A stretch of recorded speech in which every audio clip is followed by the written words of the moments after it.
We've still got some folks coming in, but in the interest of time, let's go ahead and get started. Thank you, Brianna, for starting the recording and for organizing this excellent session for us today.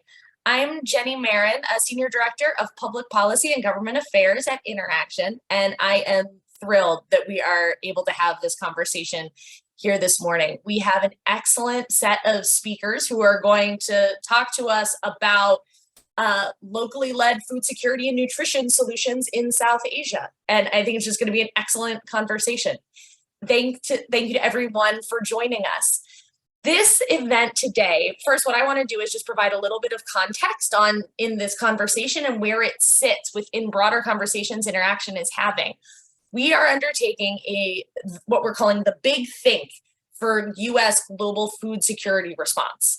This is a multi-month effort where InterAction's members, both humanitarian and development, are coming together to try to develop a collective advocacy approach for better U.S. government preparation, prevention, response, and mitigation of cyclical and increasing food security shocks. Right? This effort was spurred by increased attention here in DC to the global food security crisis and price spikes. And, we are hoping to pull together policy solutions and recommendations this spring that will help strengthen the overall U.S. global food security preparedness and response. We've got to get out of this cycle of shocks and waiting for things to happen. How can we work more towards prevention? How can we focus on the long-term investments, and what needs to change in the U.S. government system to make that possible? So that's what we're really thinking about. But we are really cognizant that there is always a gap between the policies that are developed here in Washington, D.C. and the implementations. And we know that local organizations face barriers to accessing direct U.S. government resources. We know that food security programs that might sound good here don't work as well when they attempt to be implemented, or they're outcome driven and not community based. And so what we want to do is make sure that any recommendations we put forward are grounded in experiences of community-based organizations, that they are informed by, that we have an understanding of how it's actually playing out and what you have all seen and need and recommend based on your vast expertise. And so that is where today's event fits into our conversation on the Big Think. And we really want to thank our colleagues at the Fora Forum, the International Fund for Agriculture Development, IFAD, and the Movement for Community-Led Development for partnering with us on this so that we can make today's event happen. Just a quick housekeeping reminder, please mute yourselves if you are not talking. But please do feel free to keep an active conversation going in the chat. There will be time for questions at the end of the conversation. And you can raise your hand, use the raise hand function, or drop your questions in the chat, and we'll keep an eye on that. As you saw a couple moments ago, we are recording this event. That is just so we can make it accessible to participants in the Big Think, and we can come back and reference the ideas. And so folks who are not able to join this morning can benefit from the learning. We will circulate the recording to participants following the event. My dog is also very excited. Apologies for the background noise. Now I'd like to introduce our moderator for today's event, Sophie Kange. Sophie is an international development practitioner with over 15 years of development experience, supporting interventions that promote human rights, governance, gender equality, and institutional and organizational strengthening. She's a professional facilitator, so we are very lucky she's offered to facilitate our panel here. And she's currently the Africa Regional Director for the International Association of Facilitators. She's the board chairperson of Global Grassroots and the vice chair of the Movement for Community-Led Development in Uganda. Sophie brings a wealth of experience to this conversation, and I am going to go ahead and stop talking and turn it over to her so she can introduce our panelists and kick us off. Over to you, Sophie. Thank you.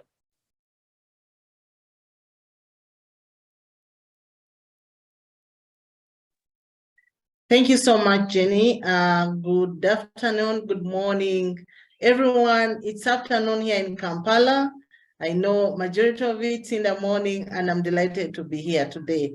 Thank you for that introduction, and welcome to all our panelists and the team that has joined us in this conversation.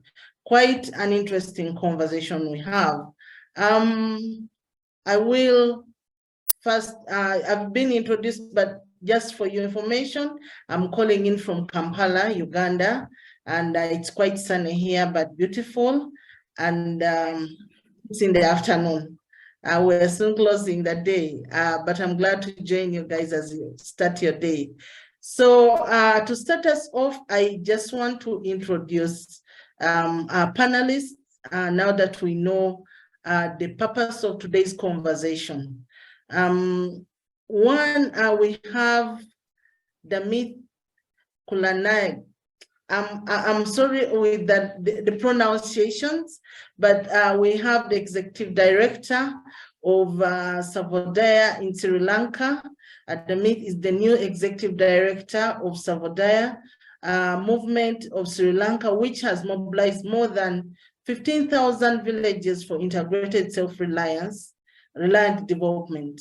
So we'll be hearing great stories from Sri Lanka in terms of resilience, but most importantly, how community-led interventions can guarantee food security.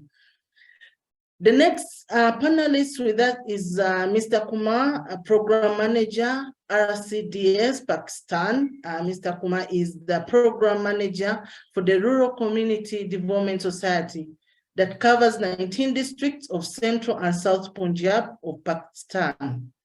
Our third panelist will be Maza Faris, nutrition coordinator in Bangladesh.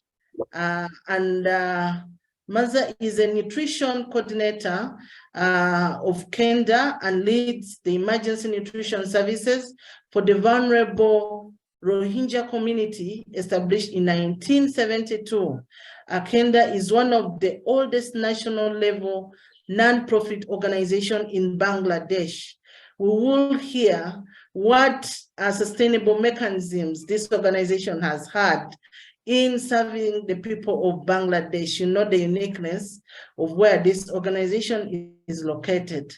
We have lastly our panelist Estrella Puninia, Secretary General of Asian Farmers Association in the Philippines. Ms. Estrella is Secretary General to the Asian Farmers Association for Sustainable Rural Development, a regional alliance of national farmer organizations in Asia. AFA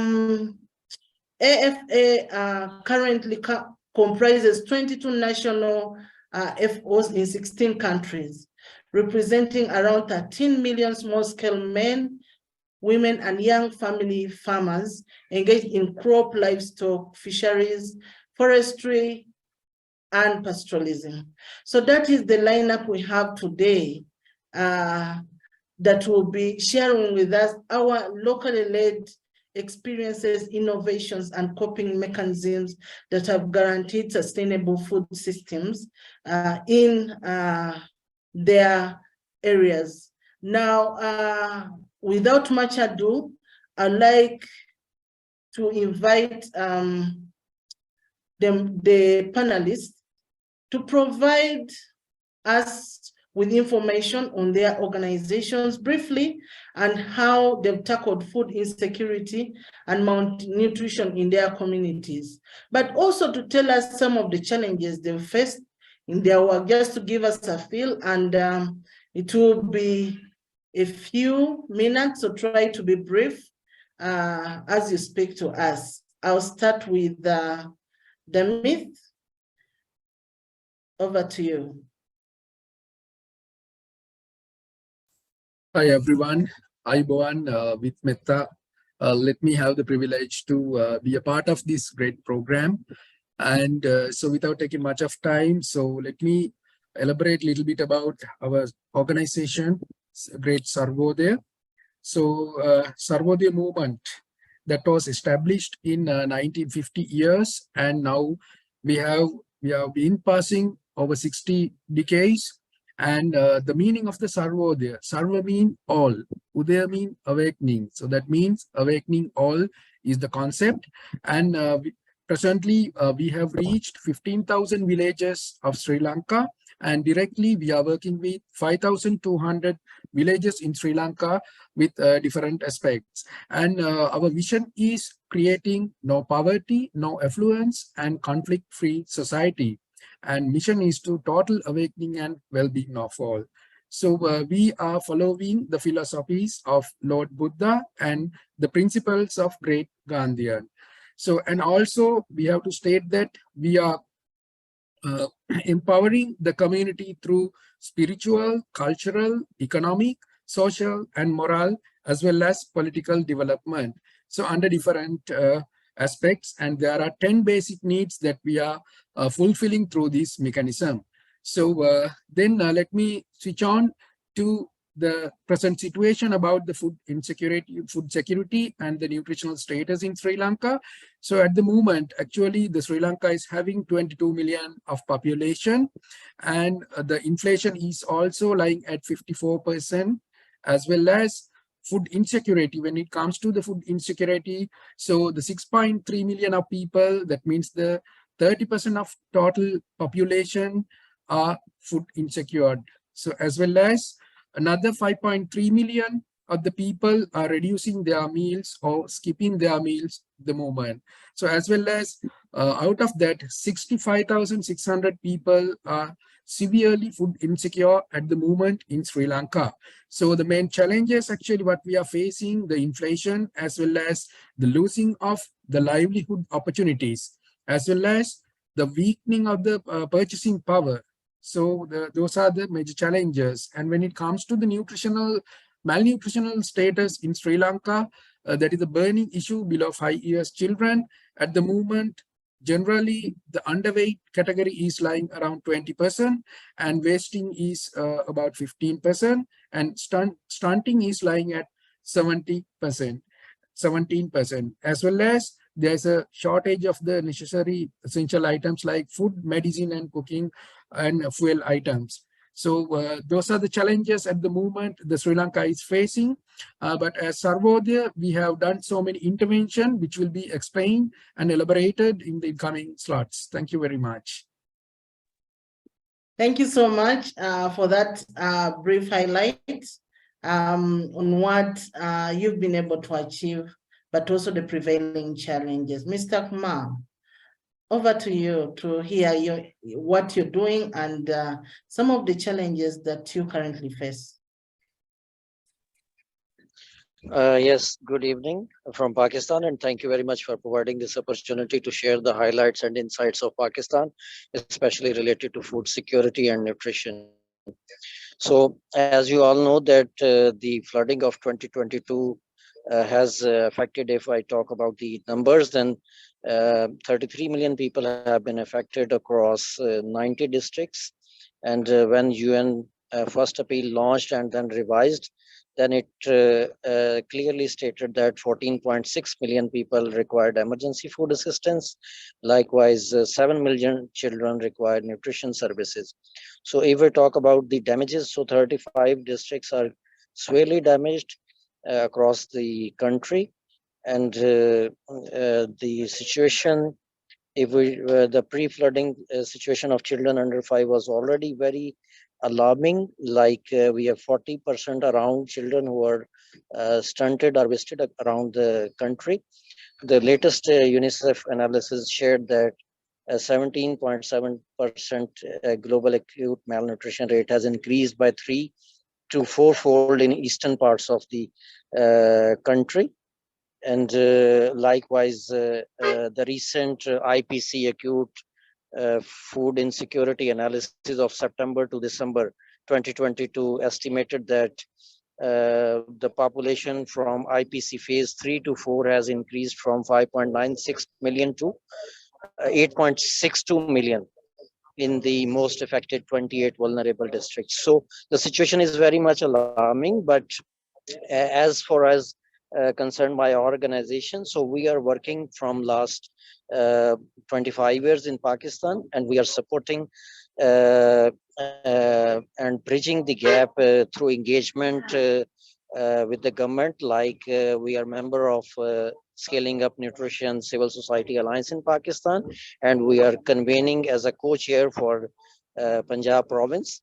And likewise, if I talk about the structural, like my fellow colleagues said, there are the situation of the socioeconomic situation is the same. The high inflation, the purchasing power is not there. Then the food system and supply side is also damaged due to the flooding.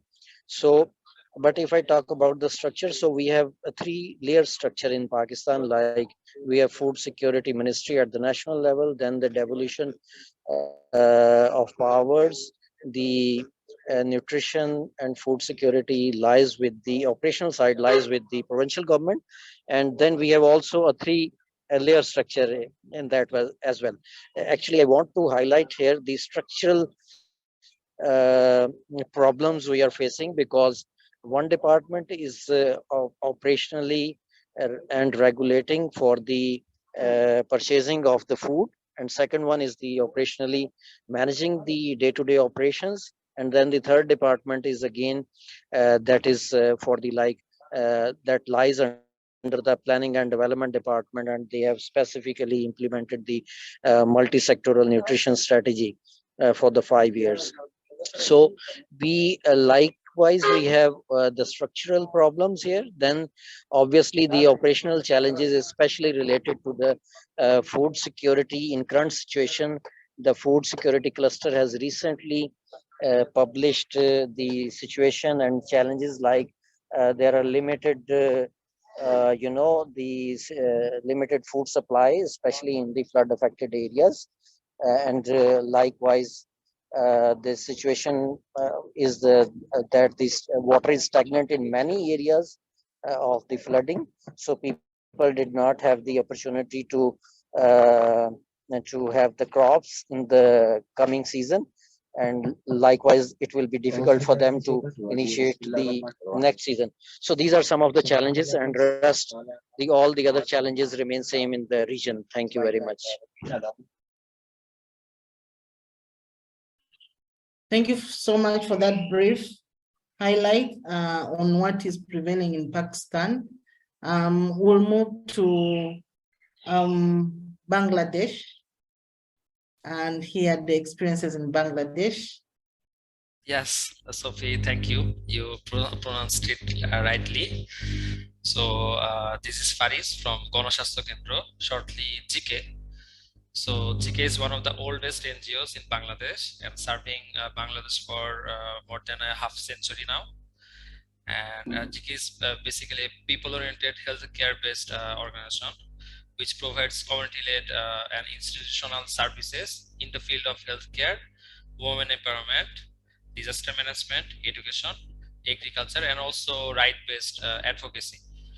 We also provide essential health and nutrition services to vulnerable Rohingya community since 2018 after the influx and exodus in 2017. So the program is ongoing. So to tackle malnutrition, what we do in Rohingya community is that we provide acute malnutrition treatment. Then we also promote and protect infant and young child feeding practices. Then we do growth monitoring promotion, as well as we do the nutrition sensitive e-voucher, so that the caregivers can buy healthy and nutritious foods for their children. So these are the main nutritional implementation that we do for the Rohingya community. And beside this, we also provide blanket supplementary feeding program for pregnant lactating women in Rohingya community.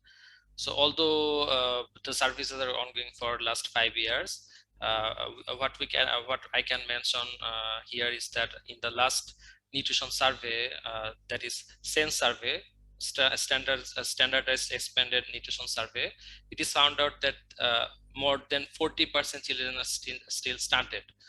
So there are some challenges and we need to address for malnutrition in Rohingya community that I think in the upcoming time I will share with all. So that's from me. Thank you.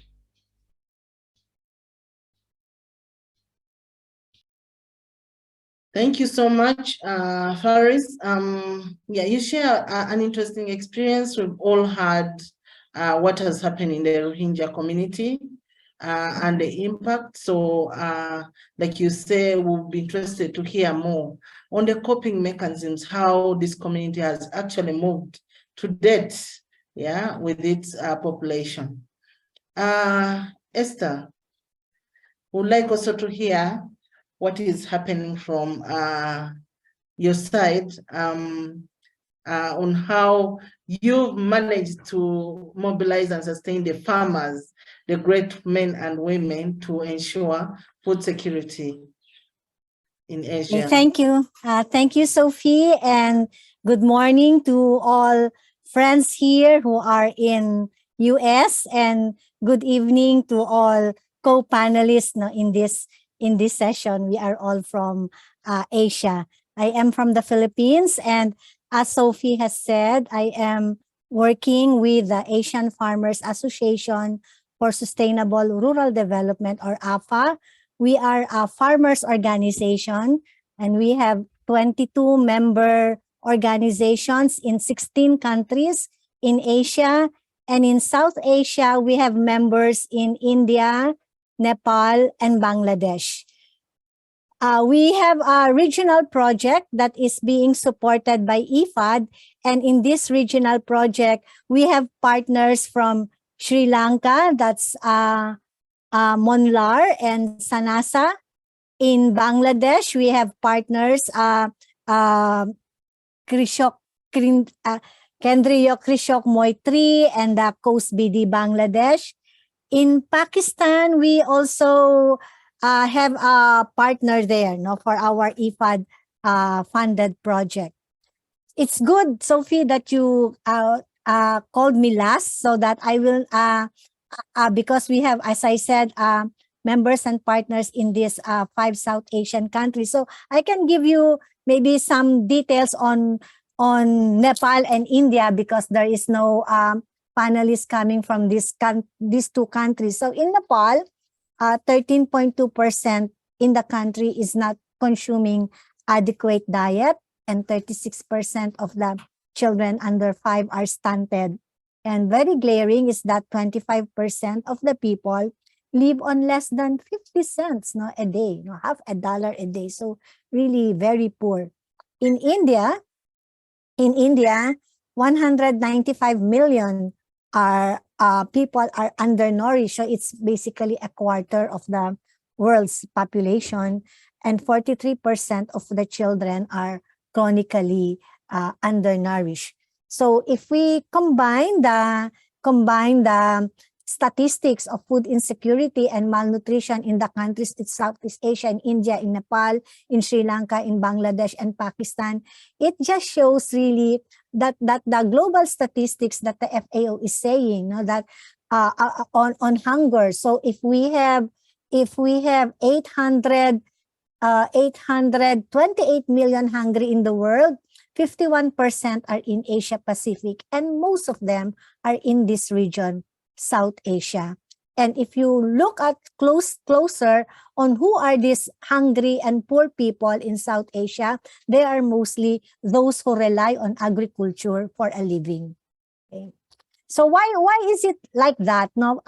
When in our association, we have always held consultations and dialogues and analysis on this situation. Why are we poor and hungry, even if we as family farmers produce the food?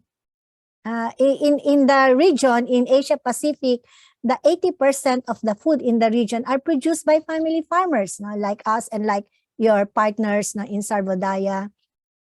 But because we see that there are basically the current food system is really very much broken, as we said, controlled by a few elite big business, leaving behind millions of family farmers and putting the control and the power to these few people. So when you ask a farmer, what are their problems? You say, low productivity, poor soil, poor health, lack of market, lack of trading, lack of land, and very poor policies that do not work for us. Okay, So how do we respond to this? No, John is here. John Conrod is here, and we receive newsletter from your organization, John. And what I like one time is your slogan, shift the power. Okay, and basically that is what we want to do, no, in AFA. Our tagline in AFA is empowerment of small-scale women and men farmers. So our agenda is basically to shift the power and have the agency of family farmers be considered as agents of change. So we have a 6-point peasant agenda. We are promoting rights to land and natural resources for farmers, sustainable agroecological approaches in farms, fisheries, and forests, as cooperative development and strengthening their enterprises, gender equity and women farmers empowerment, attracting the youth to agriculture, and building the capacities of the farmer leaders to govern themselves so that they can be credible and legitimate partners of the government. And we do this through as interrelated programs and services, like we do movement building, like organizing the landless farmers in Nepal, or organizing the organic farmers in India and in Bangladesh. So we also do capacity building. So lots of training, or now we are focusing on training on making business development plans, on how to have inclusive value chains, how women can get into value chains, for example, to increase their market power. We have knowledge exchange, so we do a lot of videos, we do a lot of case studies so that we could have information exchange. We do policy advocacy, so we conduct policy analysis, consultations, so that and training, no, to build the capacities of our leaders and our members to negotiate with their governments for pro-farmer policies, and we then train them on governance, like for example, train them on financial management. So basically shifting the power to them. What has been our challenges? While we have some successes in this work, like in Nepal, there is a very big movement of landless farmers, and they were able to elect one person in the parliament. So they have one person in the parliament now, and that she is the voice, no? And she is the voice of the landless farmers in Nepal. So she won because the organization of the landless farmers is strong already. In India, our member is the Self-Employed Women's Association. They're also an old organization. I think they are 70 years old already. And their success is really very inspiring because they have a bank, they have cooperatives, they have a processing center already where they process the spices that their women members produce, and it is also their women members who distribute the processed spices to their millions of members. They have almost 2 million members. And in Bangladesh, they are able to build the capacities of their farmers on organic rice production. They have like a factory, they're an enterprise on organic rice seedlings, which they sell also not only to their members but also to the local farmers. So these are, and then during the COVID times, our members did a lot of capacity building on multi-purpose gardens, no, to help, no, in the nutrition, especially at the community level. So these are some of the examples of what we do, but we are faced with certain challenges, no? So in many of these countries in South Asia, farmers' organizations are not recognized, no? They are not recognized as an entity or as an NGO, and therefore they do not receive much of the assistance. In fact, we have members who we find it difficult to provide some funding, to send some money to them because the government is so strict.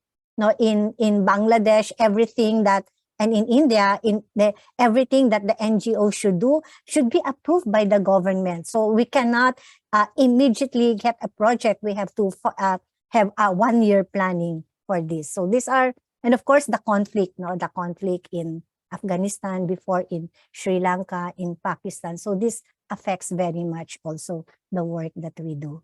Back to you, Sophie, and thank you for this opportunity. Thank you so much, Esther, quite elaborate and detailed. I also like the scope with which you engage farmers across Asia, but also the power in collective engagement, organizing, and I think that is why you have successes that you speak to. I also love the policy advocacy and the power from the farmers to have at least one representative, the Nepal story, that is powerful in itself. So there is power in communities to actually deal with their issues. I'll come back to you at some other point. I want to go back to Dami, our first panelist. I would like to hear from you. While you work to create a poverty-free community and a food-secure community, I would just like to hear from your experience some of the challenges that you have faced in your work as regards food insecurity and malnutrition. What has been your experience? You gave a bit of the highlight, looking at inflation, the low loss of livelihoods, and the high soaring malnutrition levels to around 70%. What could be the challenge within the system? Because we are looking at the system within which we are working, and so would like to hear from Sri Lanka in a minute or so, what specific challenges you could have faced along this journey. Yes, of course. Actually, when we talk about the malnutrition status of the children, so basically now it could be elaborated in 2-3 ways. So at the moment, the income level of the people have drastically come down, and their affordability to the food also has been becoming a challenge for them to, have the nutritious food. And those are the challenges. And because reducing the meals and the nutrition balanced diet also, those are becoming challenges.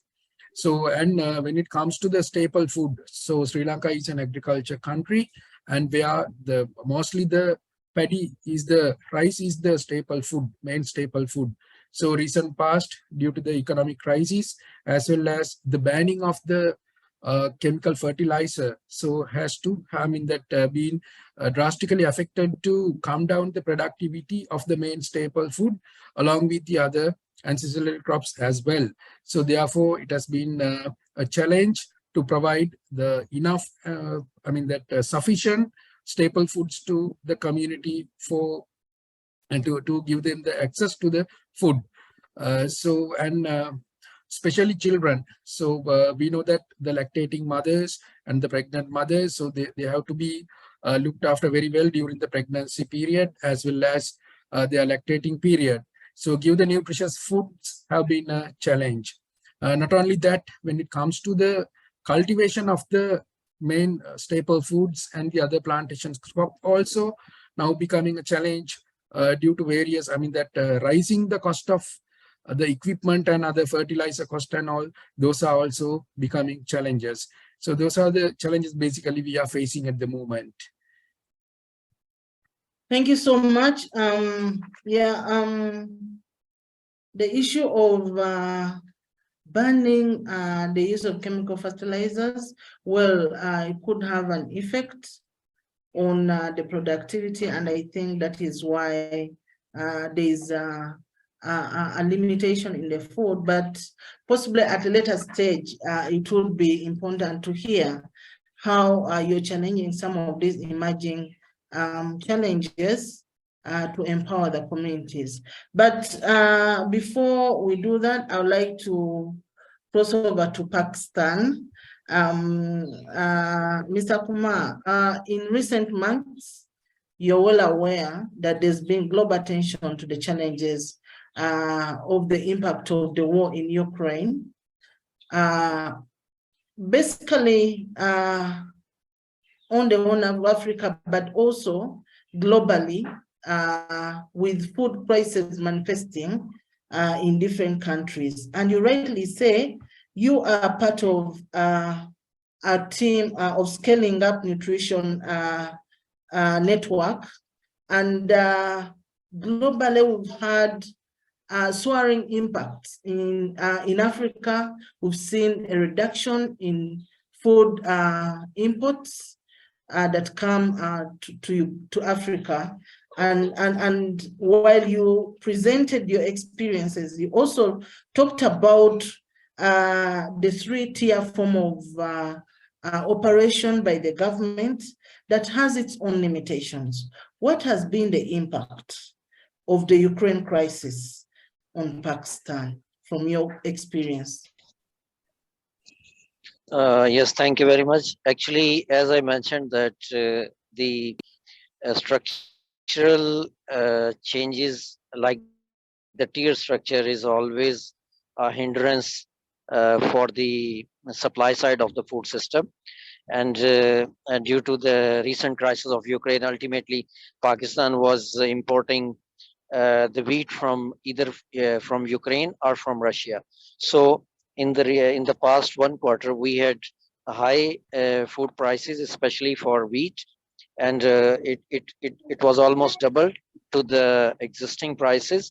So this was one of the challenge for the wheat especially, and likewise we are very much in trouble with the the import side of different food items like these pulses. So there are many containers who are on the ship on the on the port, and they are waiting for the NOC from the government to clearance for the clearance purposes. So the staple food is already short due to the missing of one whole cycle due to the flooding in almost 40% of the geographical area of Pakistan. And then these two global crises, like the one is the import of wheat from Russia or Ukraine, and secondly the non-issuance of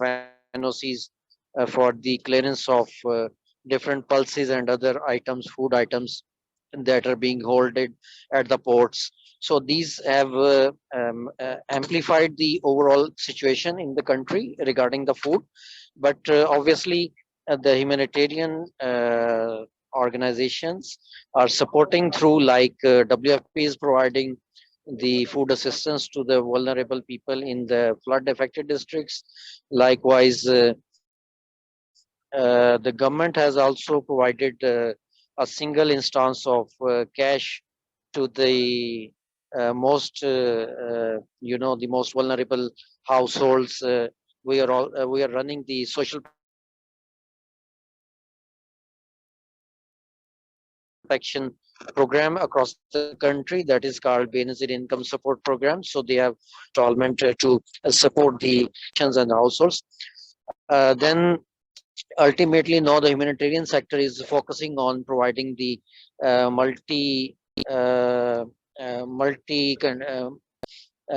the cash assistance, multi-purpose cash assistance program in the early recovery phase, and likewise to support the agriculture sector by providing the input so that they can at least sow the crops in the coming season, so that they can restore their livelihoods, especially related to the agriculture sector. So these are some of the interventions that the civil society, like local, national, international NGOs and UN agencies are supporting in this way. And likewise, now the wheat has been imported by the government, and the prices are on the declining stage.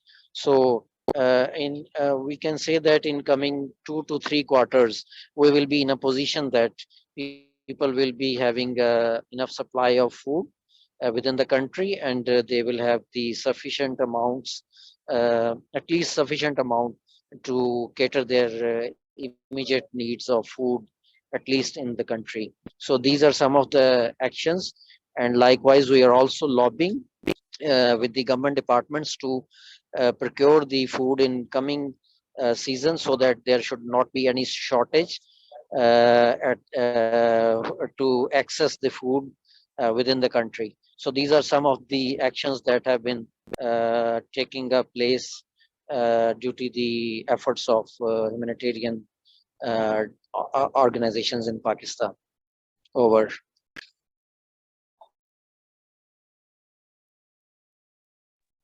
Thank you so much for the shared opportunities.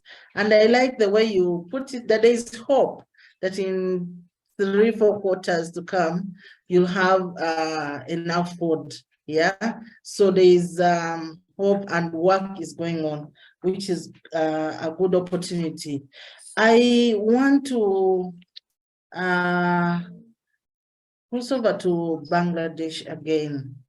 Faris, there's been a lot of global attention to the Rohingya community and a lot of support given to support communities in Bangladesh that have suffered the humanitarian crisis. I would like to hear from you some of the barriers, because in your submission, you rightly say that it's not been easy to ensure food security and enough food to all the communities in the Rohingya. What are some of the barriers that have hindered effective food security programs despite the heavy investment in this community? And what opportunities do you have to tap into that would bring hope, like our colleague Kumar says, that the Rohingya community would be food secure and with low levels of malnutrition? Thank you, Sophie. So basically, the partners, the implementing partners, as well as the developing partners working for the food security and nutrition services for Rohingya community, we are doing a very good job regarding the stabilization of the nutrition status, particularly the wasting, the acute malnutrition. If you can see that the acute malnutrition status among the Rohingya children is now 12%. It's around 12 to 13%. So it's still high, but as the services are ongoing, so we are actually providing this service time to time. But what is concerning is the stunting rate. See, it's more than 40% still now after 5 years of the influx. So I can just share you some of the other findings from another survey that was conducted just very recently in October and November 2022. So it's the second infant and young child feeding survey that is done in both in the host community as well as the Rohingya community. And in this survey, we find out that the minimum acceptable diet is only 22.7%, and minimum dietary diversity is only 28.2% in Rohingya community.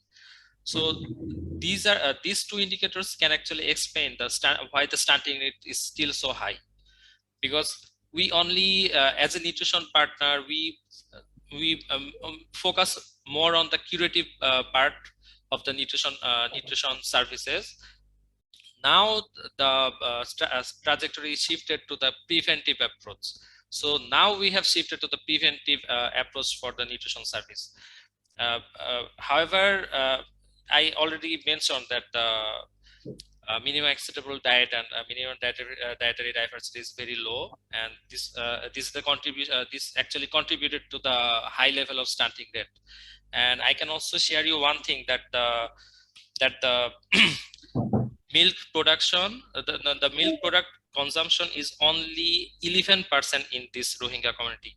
So this mainly happens because there's a lack of access for the milk products that the Rohingya community can actually access. So that's the main problem. And you know that the milk products, these are actually a good source for animal protein, and it actually attributes for the growth and development. So this is lacking in this community. And it's not only lacking in the Rohingya community. If you consider the surrounding host community, the surveys conducted in this area as well. And here, the milk product consumption is only 13%. Here, the minimum acceptable diet is a bit better than Rohingya community. It's 26%. And minimum dietary diversity is 31%. It's also a bit higher than the Rohingya community, but it's not so good. So there's a main challenge that the stress from the Rohingya community that is put for the stress that the host community are facing from the Rohingya community is actually still not resolved. And I can also mention another thing that 89% of foods actually purchased from the markets from the host community. So very few families are dependent on their own farming. So it's also happening because the large number of population suddenly coming from another side of the border. So the farming areas have been reduced for the host community as well. So these are the barriers, I think, for why the food. I think food security is in a much. It's a very good position in Bangladesh. Actually, the Cox's Bazar region. But if you consider the nutrition security, it's not been actually in a optimum level. And we also believe that although many of the partners are working in Rohingya community, the link between different sectors can be strengthened much better, because the partners are working for food assistance. If they had any linkage more with the nutrition partners who are actually delivering the nutritional message for appropriate cooking as well as feeding practices, it would actually ultimately help the better nutrition in the Rohingya community. So these are the barriers, and also the context. In Cox's Bazar, the area is actually basically hilly areas for which there's a low plain land for farming. So in this context, in Cox's Bazar, the people are more prone to the market shock. So they continuously need the food access from outside of their own district. So these are the challenges I can share with you. Thank you for the challenges shared. Yeah, we have contributions in the chat, and I will read out them after this. Faris, before you leave, I know there's been a lot of investment. I just want you to speak to specifically US funding and what challenges you've envisioned in accessing US funding that could be also a solution to the problems that you've highlighted in the Rohingya community. Yeah, basically regarding the US funding, so as a local partner, we do not actually have the direct access to the US funding right now. So we are working through the UN system, and there's also challenge for that, because if we need to get the US fund, there's some government approval that already Esther has mentioned, and this has been a challenge for many of the partners. But actually, as Ganashastha Kendra is actually working with governor more than 50 years, when we if we actually get the opportunity, I think we can access this fund, but getting the approval, it might take some time. So that's a challenge, and that the Rohingya community are mainly dependent on the humanitarian assistance. So these approvals from government counterparts is actually hinders some of the activities. Yeah. Okay. Thank you. Yeah, so we'll look at other colleagues to share their experiences specific to the US funding and how possibly we increase opportunities. But I want to come back to Esther. Esther speaks on behalf of many farmers, and I just want to hear from the experiences you've had. You've shared the good practices, but I would like to hear from you whether there is actually room for more innovation. What is it that we can do to empower communities to innovate more and respond to the food challenges that we have, increase the nutrition security, but also you being a representative of farmers in their diverse categories, how can US-based NGOs be more effective partners to community-led organizations, like you say, to ensure that while we have US-based decisions in Washington, they should be trickled down to support community innovations. And your experiences in Nepal, Bangladesh, the Philippines, could share some insights on how best we have effective partnerships with US-based NGOs. Over to you, Esther. Okay, thank you again, Sophie, and thank you for the question. So we have identified some key suggestions on how we could strengthen the partnership between US-based NGOs and those from the South in Asia. Now, first is providing information and the space for exchanges. So when we ask our members if they receive, for example, US funding, they said no. No one has received US funding from amongst our members. And when we said, why not? They said, because we do not know. We do not know that there is such. And the second thing is, if they do know, then the legal requirements and the technical requirements can be very complicated, very difficult to achieve. And the language of the call for proposals, mainly, for example, are more understandable to professional writers.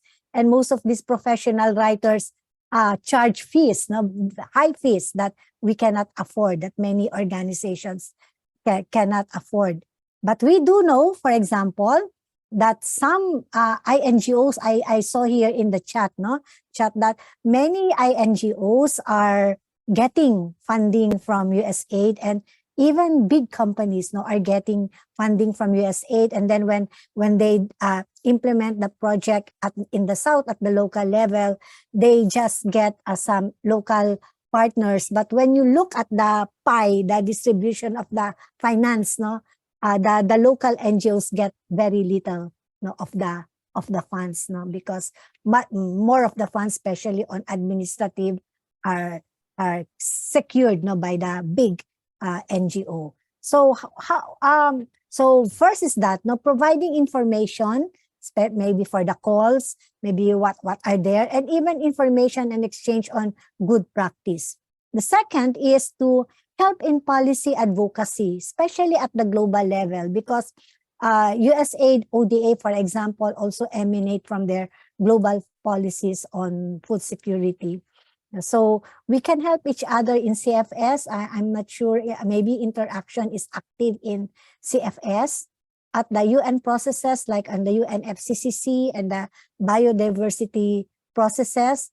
Right now, for example, the IFAD, which also provide direct financing to many farming organizations in Africa, in Asia, and Latin America, they are in a replenishment process. They're asking their member governments to give money to IFAD so that IFAD can give money to others to make loans. So maybe US we can help each other in how to advocate that US give money to these institutions.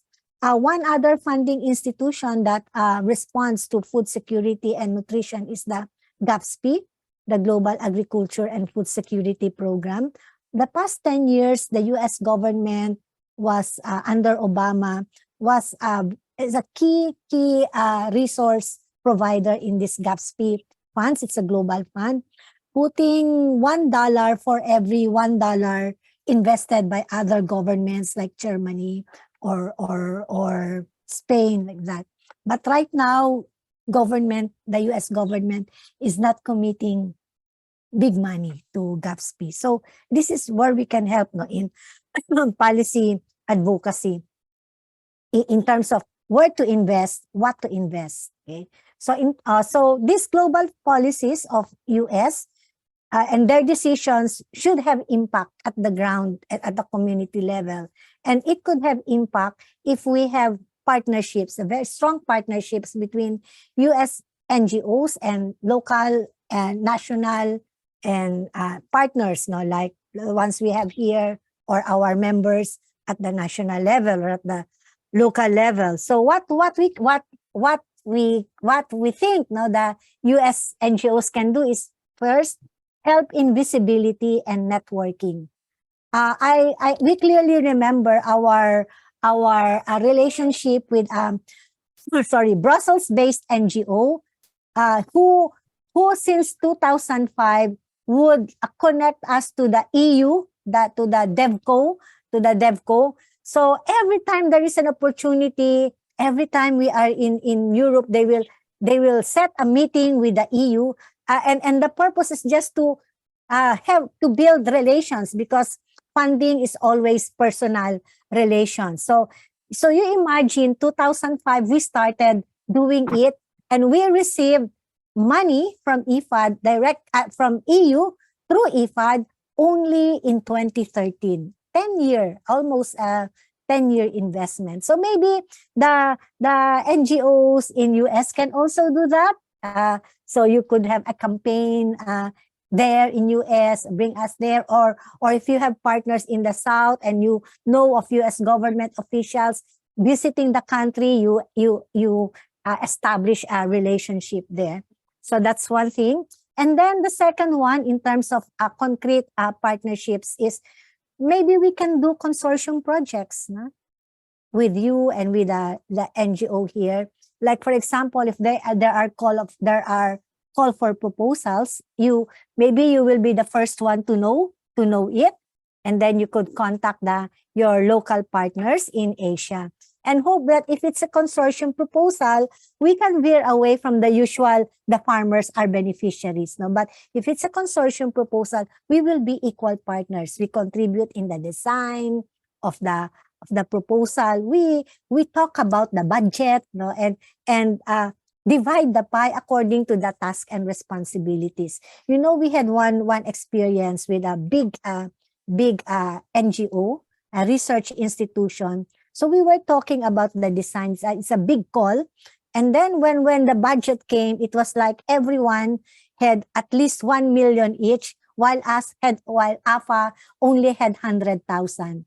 That was really very undermining, no, of our efforts. So we do not like this kind of consortium. We want a consortium that treats farmers' organizations as equal partners with also big roles, no, and responsibilities. And we together decide win-win decisions, no, to make a consortium project work. So these are things. Maybe one experience that we know, USAID, for example, had a call in the Philippines for non-state actors, and it was on sustainable value chains. No? So there was one big NGO based in Netherlands who made a consortium proposal with together with our Philippine member, and it works. So maybe this kind of things we can do. Okay, back to you, Sophie. Wow, Esther, thank you so much for the shared experiences and recommendation. I love the recommendation around organizing and partnerships, how we network, and I think we need to get out.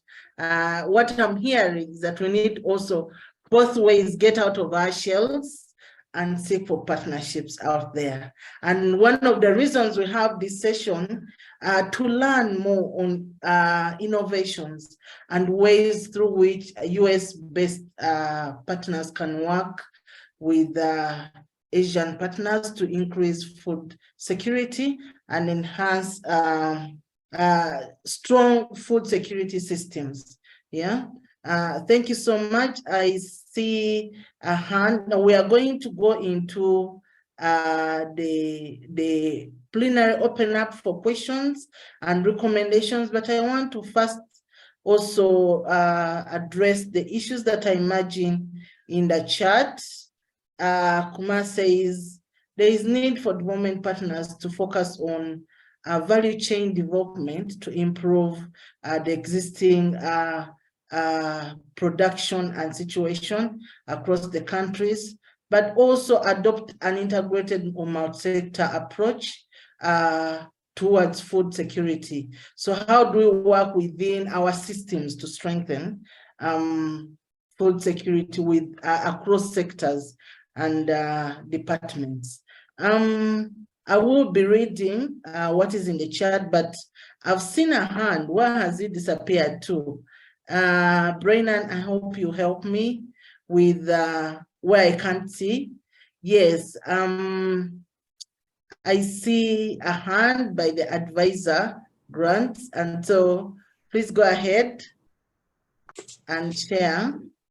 Yes, thank you so much, Shofi, and a really valuable comment from Mr. It makes sense in case of the NGOs working in the context. Like I'm working in Bangladesh and I'm from Nepal actually. I'm working with the Susilan, which is a national NGO here in Bangladesh. And I had some chat question with our Ganashwastya colleague who was presenting from Bangladesh side, because I was participating in food security and livelihood cluster visit in Rohingya camps and surrounding host community. It's about animal protein consumption, and in this context, I think I'm not sure whether you have visited around or not, but focusing on milk production here can be a bit challenging because of lack of required resources for rearing and cattle. But the mostly I see around here is poultry farm is well accepted, and poultry can be an option. And another thing that about the how we can collaborate or work together with the US NGOs to have better food and food nutrition support for the people here. My consideration looking at the Bangladesh and especially in Cox's Bazar and Rohingya camps is normally what to buy, what not to buy depends on the decision of the man, not on the woman, mostly. So in a way, it's important to think about women empowerment through in the process of food production. Like from Switzerland side, we mostly focus engaging women for productive activities, including agriculture and doing business. So what I was thinking at the moment can be we can have a collaborative approach where we can empower women-led businesses and enterprises, agro or non-agro products. So if we can have a collaboration like sharing how they can build up a mechanism to sell their products in the United States market, like if we go to Kroger or 7-Eleven, you can say fresh foods, package, everything. Maybe technical support from your side, and but we are local national NGOs without having a fund of our own. So, but it should come together like a projectized way together with the funding. And but as we have a good grasp on the ground, we can help to develop a good proposal so that it really reaches to the people who need it. Over to you. Thank you so much. Thank you so much for your submission. I love the collaborative approach. I think, yeah, this has been alluded to earlier. So how we work together, but also targeting key players within the food system, empowering women into food production and the chain that goes with it. In the chat, we have a Denmark who was asking about how funding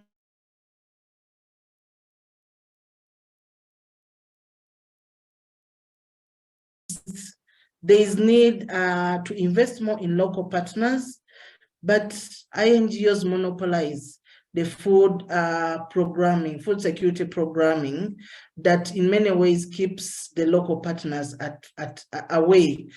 Yeah, so, but in the previous conversation, it has been clear that we need to have inroads, find partnerships, strengthen our capacities. It shouldn't be a one-way thing. Yeah, so while the INGOs are in place, how are we positioning ourselves to also tap into their strength to strengthen our internal capacities? So then we are able to fit the context and the demands that come with it.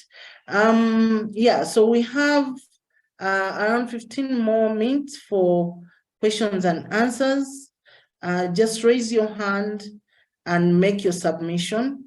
And alongside, I'll be reading what is in the chat. Yes, Sarah. Good morning.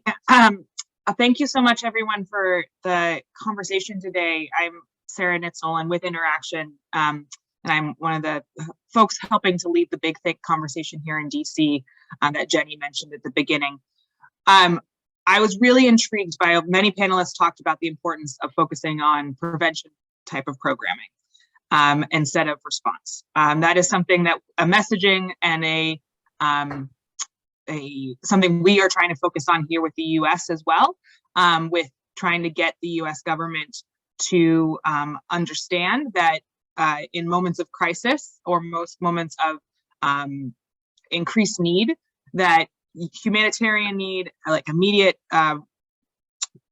response is always needed, but that to prevent that from happening or to break cycles of this happening over and over again, we need to focus and invest in prevention responses, and particularly nutritious prevention responses, things that really invest long term.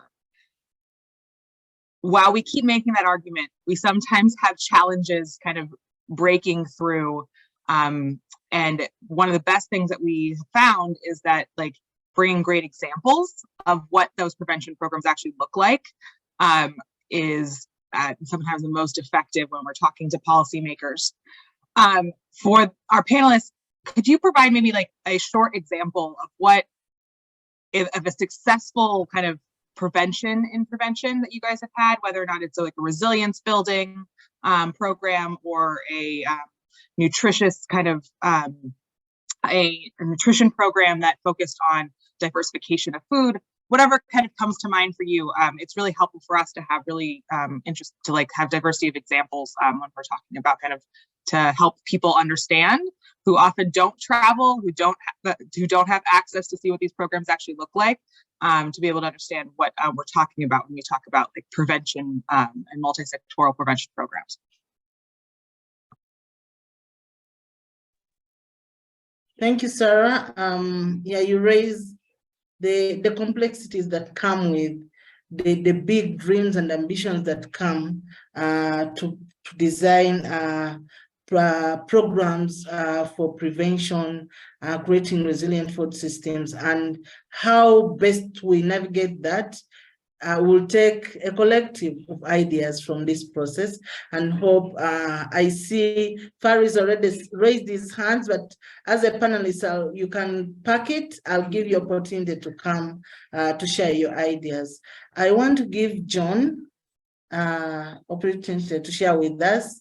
John is grounded in community-led development and possibly has community-led proposals to navigate the system that sometimes can bring stuckness that deters progress. Over to you, John.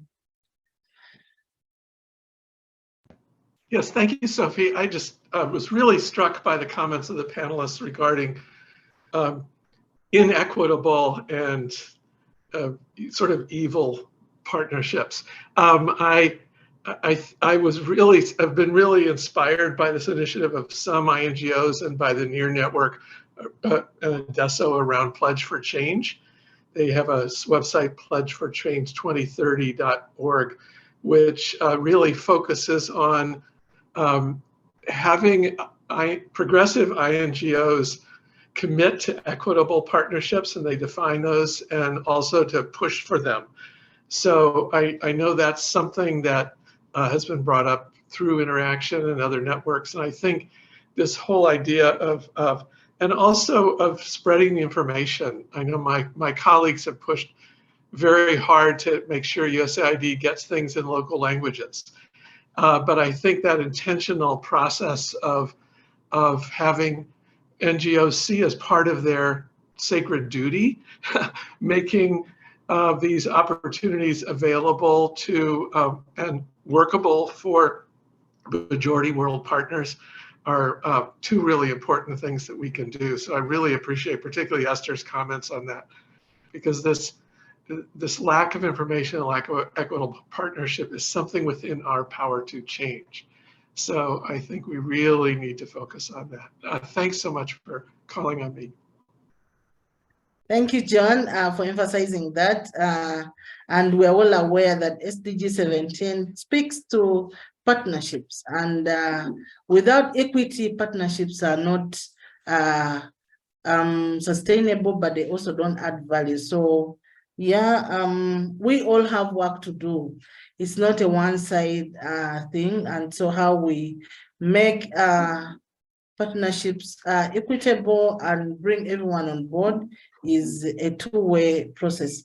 And we all are aware of the humanitarian efforts through the localization agenda, where the international agencies are growingly realizing that it's important and valuable to have equitable partnerships in the humanitarian sector, empowering the local actors. I've seen a member of the Charter for Change in the chat that has alluded to this. And so there are efforts to bring this to the fore. And the issue of sharing information is critical to ensure that everyone is brought on board. Someone in the chat, I hope I pronounced this, Agrajatra, as an organization that is working in the Rohingya refugee camp, speaks of the complexities with US funding, where they require the SAMs, the DANs registration, and some of these expectations or titles are alien, I would say, for lack of a better word, to the local organizations. Many ask, but who is SAM? In fact, others think it's a person, but it's a code within the US funding that you have to have fulfilled to qualify for financing. Yeah. So understanding the language lexicon, we've had conversations on whether we can have some of these codes translated in the local languages. I don't know how possible that is, but it's something that is being fronted for a local farmer to understand actually what is being asked for and the opportunities that come with it. Is this possible? I don't know. It's a question that me and you can reflect on. I will take a few more questions or recommendations before we give the last round to the panelists. Is there a hand that is invisible that I don't see?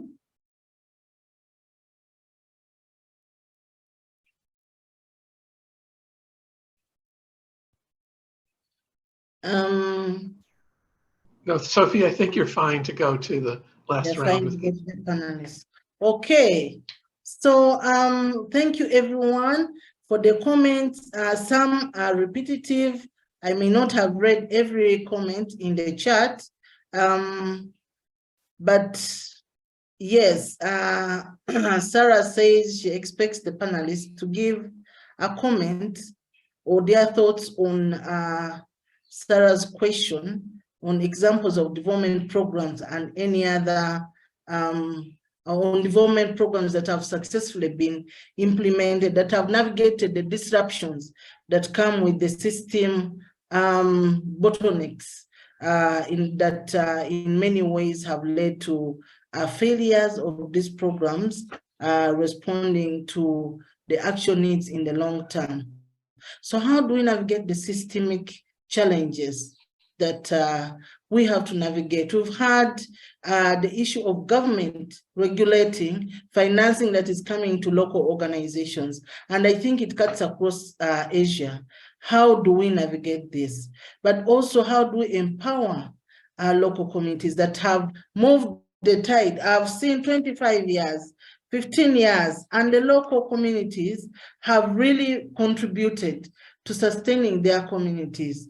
There is power in locally led solutions. I believe in the principle, the subsidiarity principle, that the people who live with the problem and experience the problem actually have the best solutions to the problems themselves. So, and that is one of the things that we champion under community-led development. So while InterAction and the other partners are coming to this space, it is important that we give recommendations on how we strengthen our partnerships with the US partners, how we make US-based decisions, build strong food systems across our continent, Asia, and the other continents. So I'll give back to the panel, and I'll start with Kumar from Pakistan to share your parting shots and what opportunities you see in strengthening our food systems. Thank you. Yes, thank you very much. Actually, I want to highlight that USAID has designed the localization strategy, and obviously it will be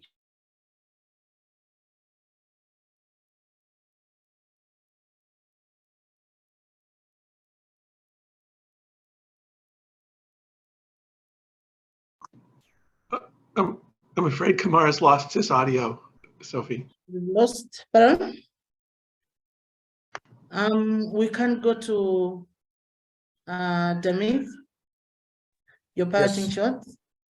Yes, actually, I would comment this session is very good and very useful. And when it comes to the partnership, of course, we as Sarvodaya has been getting engaged in several activities on this nutrition. So when it comes to the partnership, of course, now we have to talk about these innovations and the possibilities and the opportunities where the community could be more safe with the food security. So we are, I mean that Sri Lanka is an agriculture country, and there are a lot of cultivable lands available in our country, and we have to target the youth community to empower them through the startup of the small entrepreneurships. And then especially our ultimate objective is to, I mean that make the self-sufficiency, I mean the self-reliance villages in our Sri Lanka. So even at the history also, this has been prevailed for some time, and we have to bring that back culture to our Sri Lanka. So there are many opportunities where we can assist the community to establish their staple food, especially the rice cultivation, as well as we have to encourage the community to cultivate more locally available vegetable where they can consume as a substitute for the nutrition. And so those are the suggestions that I want. Actually, we as Sarvodaya have been now catering for more than 1 million community, and especially we have analyzed the situation, and we have selected 8 districts out of 25 districts where that according to the vulnerability of the food insecure, and we have been assisting the community to overcome from that situation. So we would like to have more partnerships and to penetrate more to the community along with the other stakeholders to cater on these ongoing issues. So thank you. Thank you so much. We move to Bangladesh.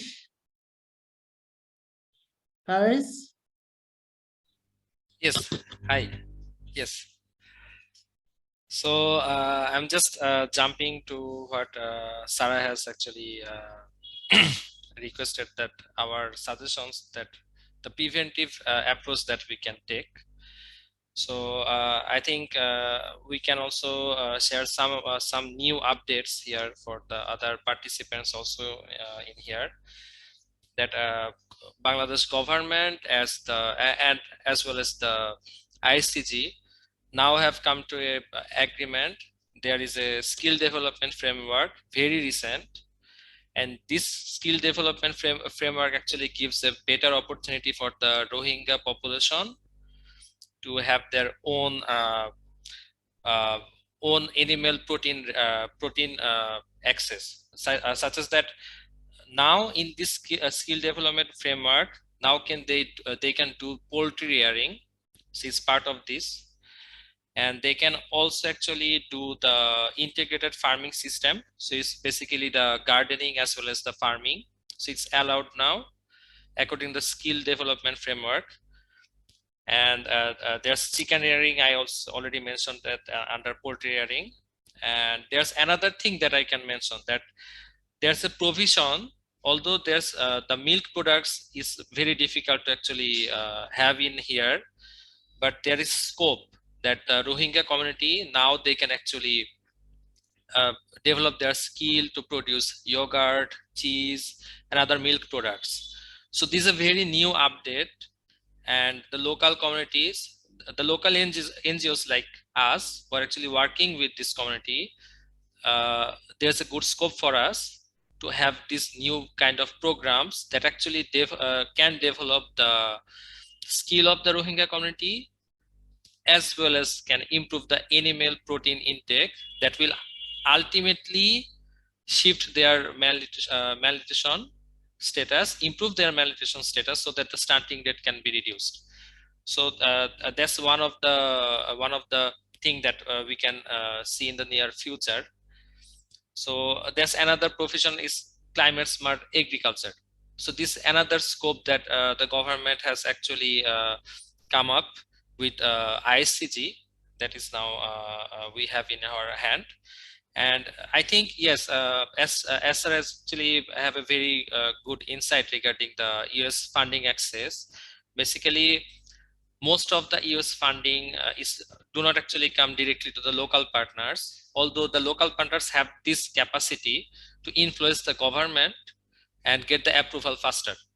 So this is one of the key criteria that US agencies can think in the future. And there's another thing that I can mention, that the call for proposals, I think many of the local partners who are also present in here as a participant, they sometimes do not get this call for proposal, although there is a good network of NGO platform, such as NGO platform. If the US agencies can put this call for proposals and share this in these platforms where the local partners are present, the local partners can easily access this call for proposals. So this is one thing. And another thing I can share Thank is you. that, yeah. And another thing I Just can to share is summarize. yeah. Yeah, just one point. It is now we are in the 5th year after the Rohingya have been actually came to Bangladesh. Still, we can actually strengthen the SPCC materials. Like you can see behind. So we just recently printed this. This is actually made in English language, and many of the partners working in nutrition field, they're actually giving the IC materials that are actually used by the these are actually approved by the national government of Bangladesh, and the pictorials, these are basically more suitable for the Bangladesh community, not for the Rohingya community. So these are the very first kind of materials that has been printed, and the community actually get more of their ownness seeing this kind of materials. And if we can actually strengthen this activity, how the SPCC materials can be more contextualized, it will ultimately help their nutrition promotion. So these are the things I can share. Yeah, thank you. Thank you, Faris. We are running short of time. Yeah, I wish you had more time to continue with this. I'll give 1 minute to Esther to share her parting shots before I invite Sarah to do the closing. Thank you, Sophie. So my parting word is a response to Sarah. What are the prevention measures? And for us, preventive means to be strategic. And to be strategic means to strike at the root of the problem. And I think your organizations here are very right in what is the problem. What is the root of the problem? It's powerlessness.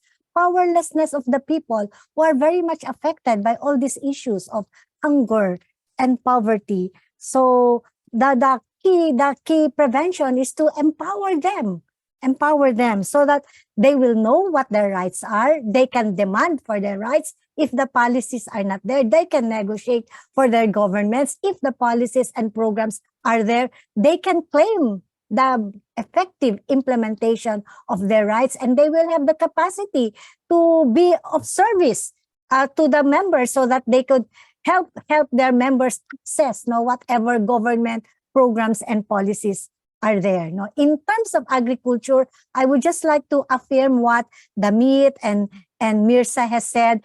It's really a prevention is to really do sustainable, climate resilient, agroecological approaches in farms, fisheries, and forests. Because agroecology promotes local wisdom, or agroecology promotes organizing and mobilization and partnership and networking, like that. So that's one. And then agroecology promotes diversity, even in the food, in using local crops. So that's one.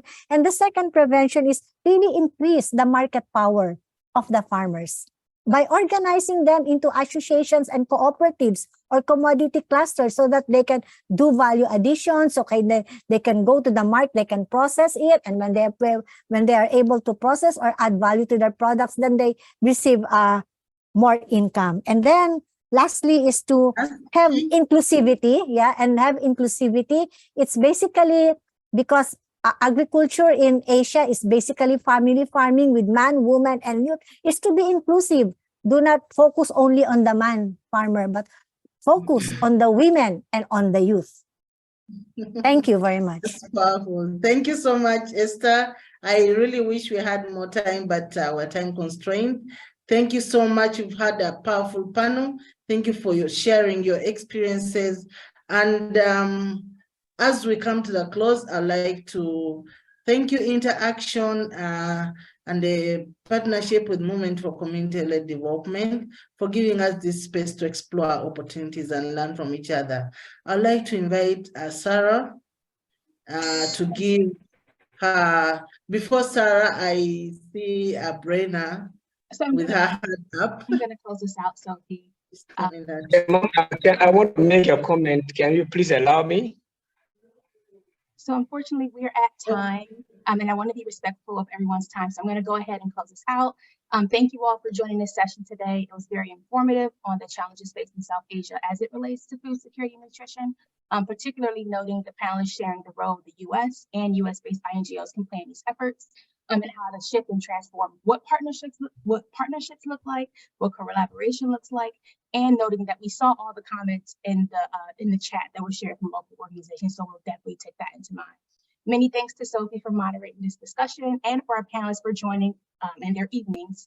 We look forward to continued partnership and conversation as we develop recommendations for the U.S. government as a part of this big process. So thank you all for joining. We're going to close out now. And if you have any additional questions, comments, or examples, Sarah Nix Nolan has dropped her email in the chat. So feel free to reach out to Sarah with any questions or any follow-up. As we know, we weren't able to cover everything in this short amount of time. But thank you all so much, and good day.